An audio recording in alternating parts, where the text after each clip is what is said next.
Good afternoon, ladies and gentlemen. You join me on the Strand for the abandoned... We're not going in it. Tried that, been there, done that, worn the t-shirt, had to run away. This is the abandoned Strand or Aldwich railway station. There's a car coming along, a van coming along, so we'll have to move. I've come back several days after our initial incident of being chased all the way down Surrey Street over this one, which is what we're gonna go now, because I'm taking you to an interesting piece of London's history, which was closed down for a while, but it's opened back up again. I may have to point you down or up at times, because obviously it's a busy road. That's the reason why you got. But this is the way we're going, round this way. We've gone down Surrey Street now. Also something station related here, but the other thing we're going to is at the end of Surrey Street. This is it. Piccadilly. It's the Strand abandoned railway station. And for anyone that's thinking of trying this one, any explorers, all I can say to you is just don't. Unless you manage to get some kind of permission visit wrangled, just don't. We go down this way. You to the bottom of Surrey Street, looking back up Surrey Street, which is the Strand along there.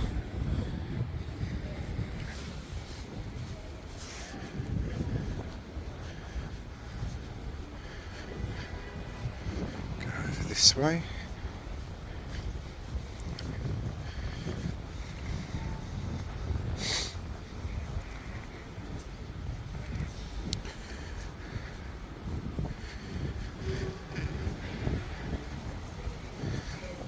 I'll take you first to something that's kind of historical and not historical, if you know what I mean.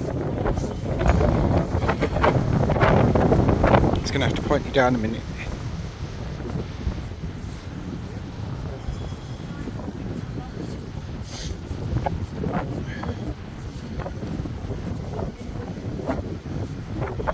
Sorry about that. It's cold here, I must admit.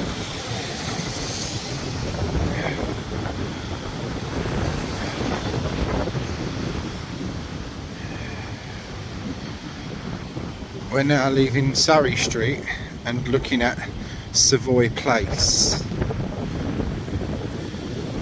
and the Artist's Garden.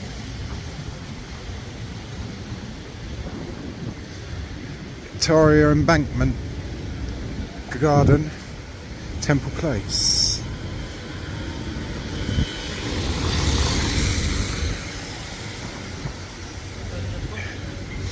Bear this in mind, you will enjoy this. The Artist's Garden, a public space open and dedicated to the contemplation and enjoyment of life-affirming outdoor contemporary art by women artists. Free for all, welcome, open daily from 8 till dusk. Holly Hendry, Slackwater, at the Artist's Garden, with artists in residence and commissions exploring the field of outdoor sculpture, including the recipients of the CoLab Royal College Art of Yorkshire Sculpture Park Graduate Award, People Land Art. Oh.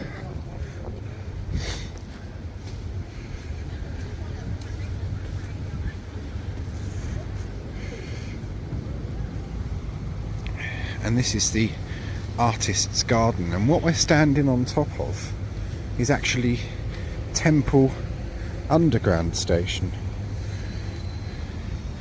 And this in front of us, this is not a lot of ducting that someone has put here ready for some work on the station. It is an art piece, a modern art piece.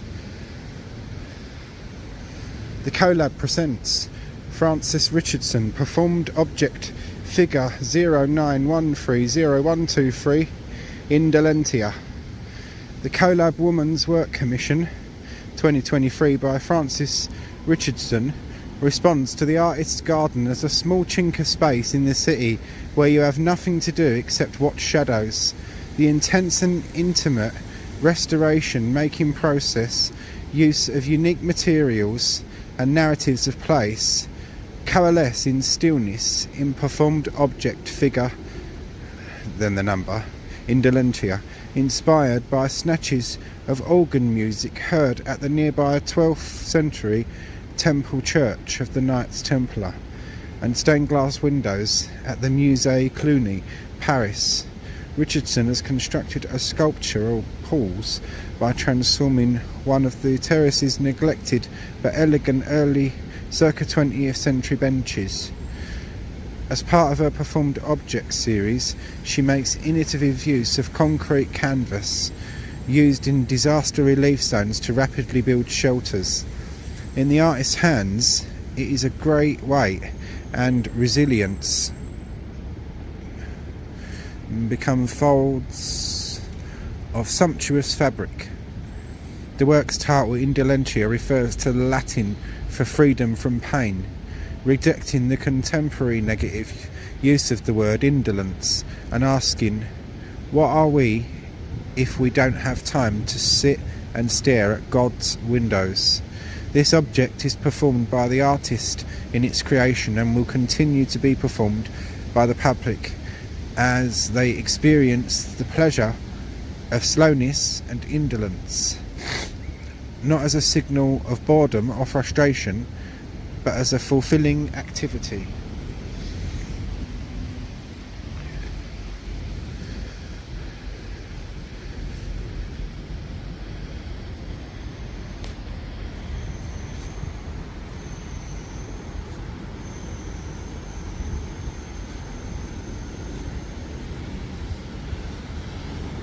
And if you look down into there, my dears,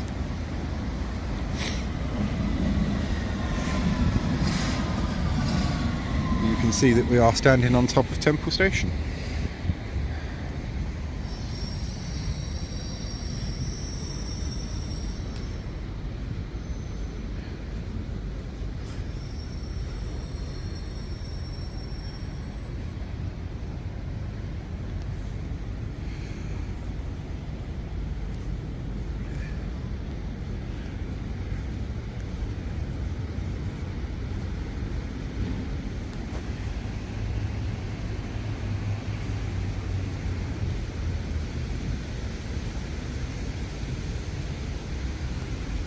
Collab presents the Artists' Garden, established 2021.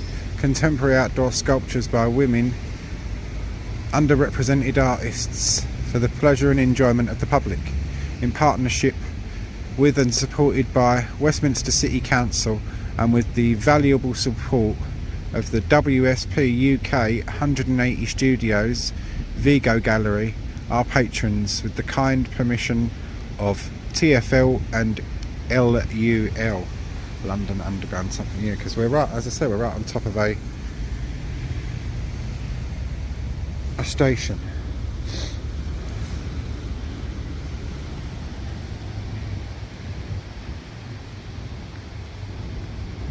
Ollie Hendry Slackwater.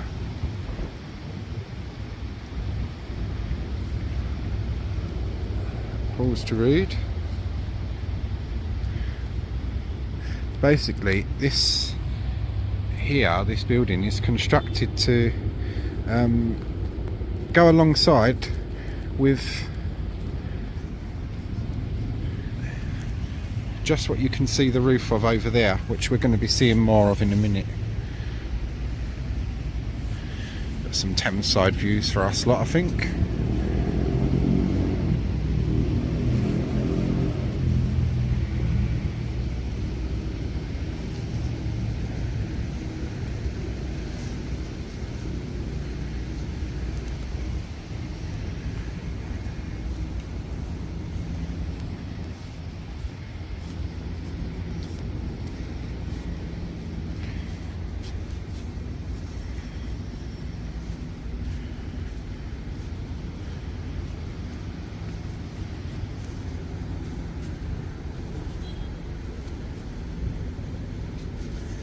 Please do not climb, damage, sit or lean on the sculptures. It's a shame that we have to ask people not to do these things, but there we are. This is the world we live in, I'm afraid.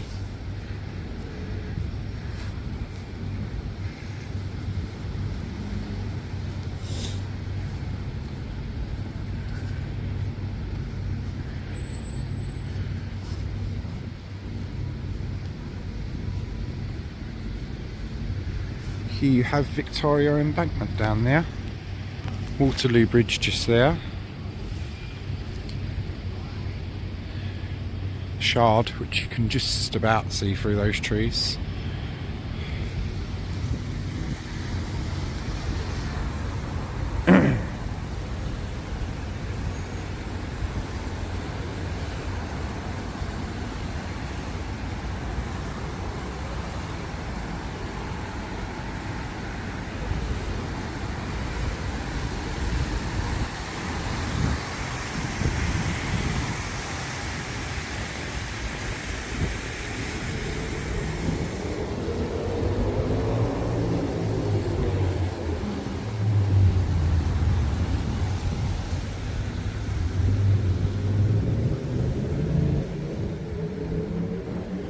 Here's the modern art piece. That's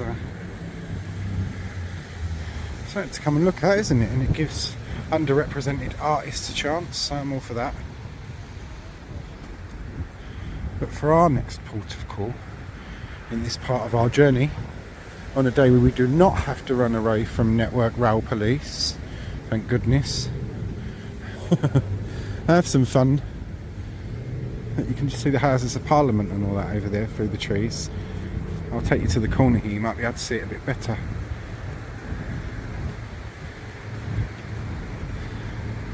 Yeah, that's good.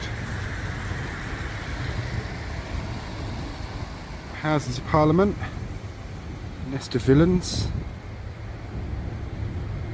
That's me being polite.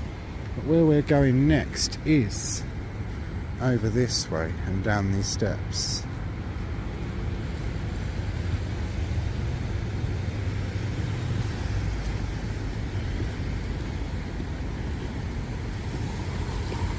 Because as the son of a retired London taxi driver, I should have brought you to one of these before, but I didn't.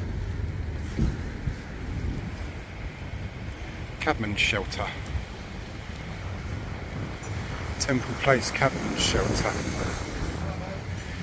It's only been open 4 weeks because it was closed down. The restoration of this shelter in 1989 for the Cabman Shelter Fund was promoted by the Heritage of London Trust, with generous assistance from the City of Westminster, English Heritage, Barclays Hotel Group, the Hendley Foundation, RTZ, the Swan Trust and the Seven Pillars of Wisdom Trust. There was dozens of them all over London. There's only about 16 or 17 I think now, and some of them are fast dying out, but this one was closed for a long while, and it wasn't always originally here either. It was a bit further along, but it was moved to make way for alterations to the local area. So you'll join me back round the front, and it isn't a long tour inside because these are tiny. You go in there, you get a nice bit of grub and something to drink, reasonably priced, and that is where you'll join me inside. When my dad was cabin, this was run by a Jewish couple. The fellow was called Albury. I can't remember the lady's name. Yeah, join me inside. But before we go in, let's discuss a little of the history of these Cabman shelters. Here you see one from a penny illustration on the 25th of April 1891. In the mid-19th century, owners of horse-drawn hansom cabs were caught between a rock and a hard place. These vehicles had no protection from the elements. Partial protection would only come with petrol-fuelled hackney carriages in 1903, and full protection with the FX4 London taxi in 1958. Legally, they couldn't leave their cab on a rank unattended, but if they parked away from a rank to get to a pub or a cafe for warmth and food, they risked both the theft of their cab and the temptation to have a wee nip or two of something stronger than tea. In 1875, Captain George Armstrong, editor of the Globe newspaper, sought a cab in a raging blizzard to take him from his home in St John's Wood, northwest London, to his place of work in Fleet Street. More accurately, a servant went out in the blizzard, risking hypothermia, while Armstrong remained inside, no doubt next to a roaring fire. but that is neither the case nor here nor there. And there were certainly cabs, but no drivers. They were all drunk in the pub, as the servant discovered. Armstrong came up with the idea of shelters where cabbies could shelter safely, get warm and buy non-alcoholic beverages close to a parking area. As a newspaperman, he was in a better position than most to elicit help from the great and the good. The result was the Cabman's Shelter Fund, created in 1875 by the Earl of Shaftesbury and others, with the Duke of Westminster and the Prince of Wales, later King Edward VII, contributing. The first shelter open was to, surprise, surprise, in St John's Wood, which must have come as a great relief to Captain Armstrong's servants, mustn't it? The shelters were legally restricted in size and had to be that of a horse and cart, as they were typically stood on the roadside. But tiny kitchens were somehow introduced in 1882. From this, the operator could produce breakfasts, lunch staples, or cook the cabbie's own food for a small charge. Rooftop vents, which make the shelters so distinctive, were necessary due to the wood-burning stoves employed. At a pinch, a dozen cabbies could fit inside. The shelter interiors have remained a private domain for licensed cab drivers. Most of them have, i.e. those who have passed the knowledge test. However, all surviving examples come with a serving hatch outside, which can be used by the general public. So we were lucky to be able to get in and see inside this one. There were originally 61 shelters in number, and there are now only 13 in existence, and here you see them all marked on a map. So I hope you enjoyed that little brief history, and now we shall go inside. And in we shall go.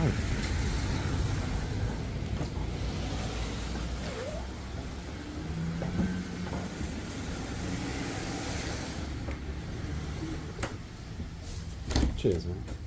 Can I grab a large tea and a sausage sandwich, yeah? Of course, yeah. Lovely, thanks very much.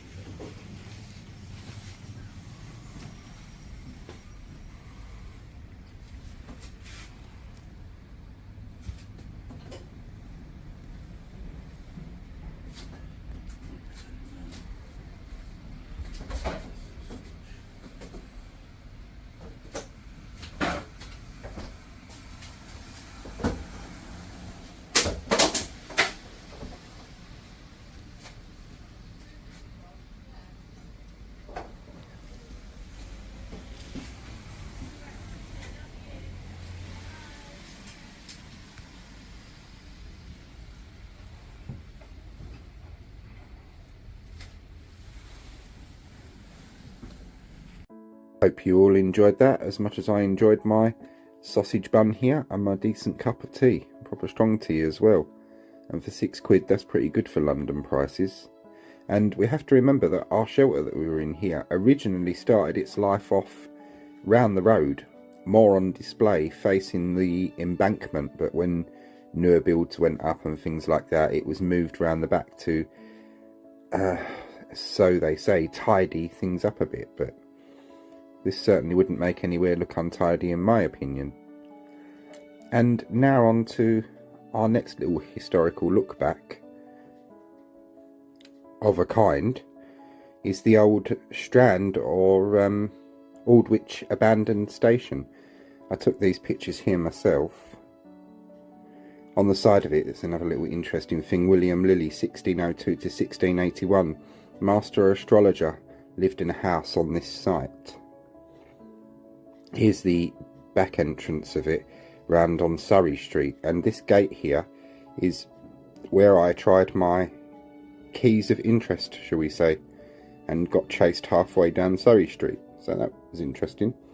They do tours of this occasionally. There are none going at the moment, but we'll have a look inside in a sec through some other online images, which of course are photo credited to their creators. Here we go. These ones that you're looking at now are photo credit to Look Up London, and these show the inside of the abandoned station.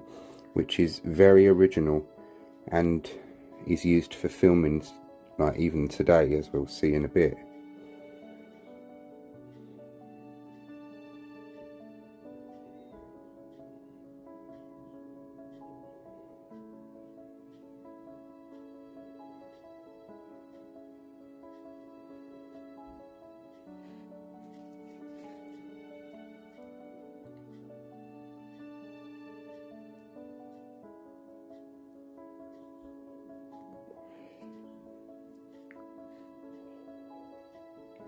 The station, of course, like many others, was used as a shelter during the war. Part of it was, and the other part was used for the storage of precious artefacts from museums like the National Gallery and the British Museum.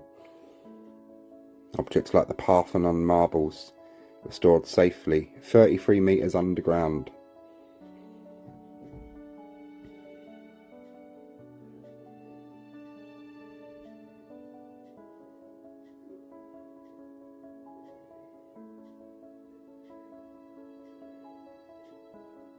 Photo credit to a London inheritance for this one.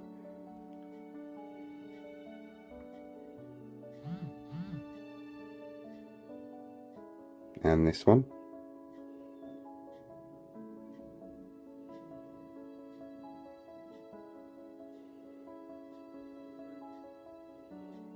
And this one, the Bakerloo line, showing its old stairway.